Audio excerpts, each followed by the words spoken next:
Hello everyone! It's cooking time of Mel's Cuisine. So ito, mayroon akong pinakuloan na tubig at nilagyan ko lang ng asin.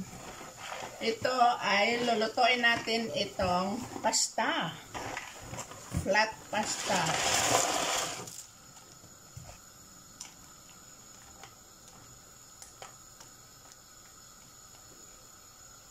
So, okay. Habang naghahintay tayo ng ating pasta, nilipat ko dito sa kabila, ay ihanda na rin natin yung ating sauce ng ating pasta.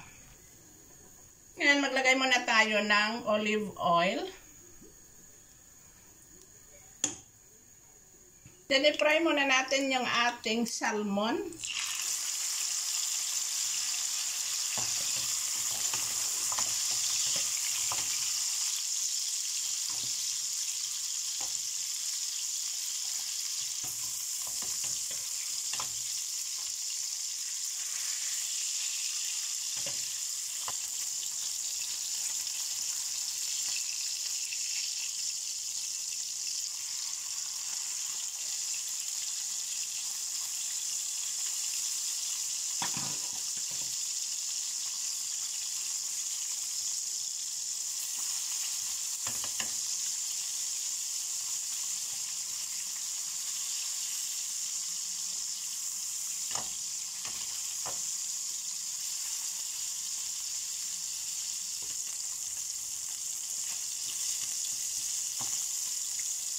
Ayan, kukunin ko muna yung ating salmon.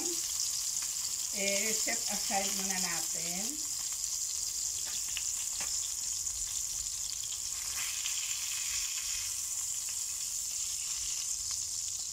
Ngayon, i-fry muna natin yung ating garlic. So, i-fry ko itong iba't ibang klaseng seafood. Mayroong tahong, at saka iba-ibang klaseng seafood. But anyway, ang resulta nito ay napakasarap. Ayan.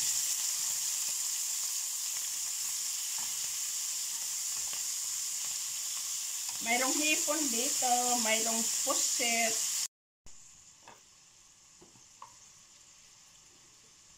Ito pala guys ay octopus. Yung mga kamay, mga galamay ng octopus. Ayan o. Ngayon, lagyan na natin ng cream ang ating sauce.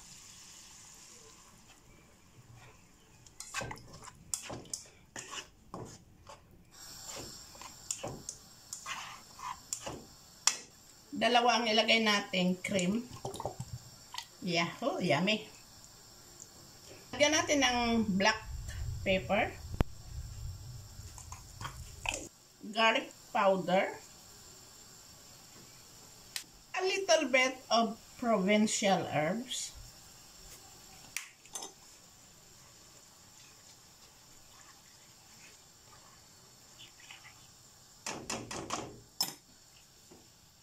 and then half a teaspoon of salt.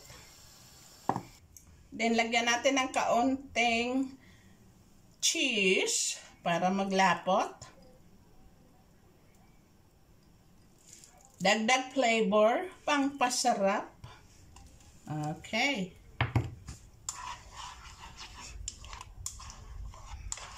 Very simple cooking, but it's so yummy.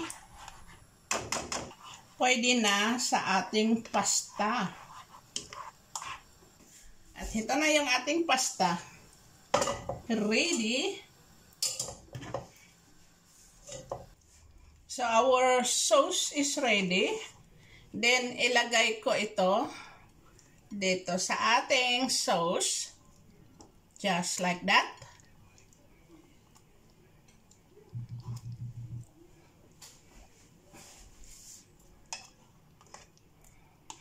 Napakasarap.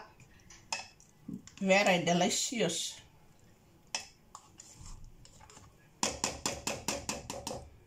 So ngayon, papatayin na natin ang ating apoy. Ready na ang ating sauce at pasta. Gagawa na tayo ng plates. Yung ating pasta.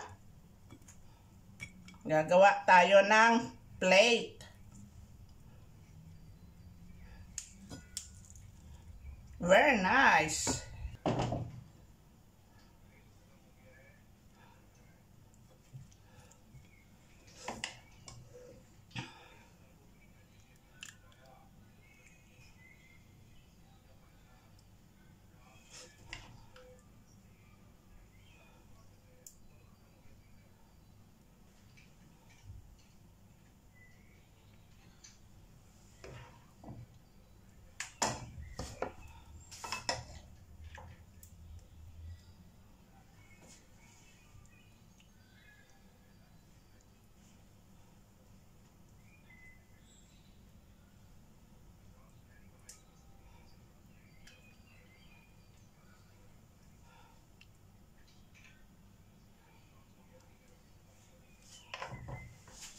At ito yung aking Parmesan cheese.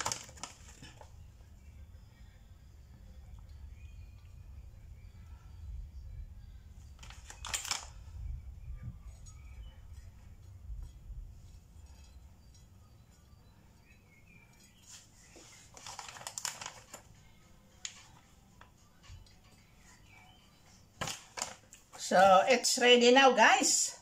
Pwede na tayong kumain. Mayroon na rin green. Okay.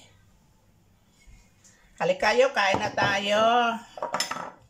Okay, maraming salamat sa aking mga supporters na nanonood palagi sa akin. Maraming salamat at ito yung aking product. So, let's eat. See you next time. Bye. Thank you for watching.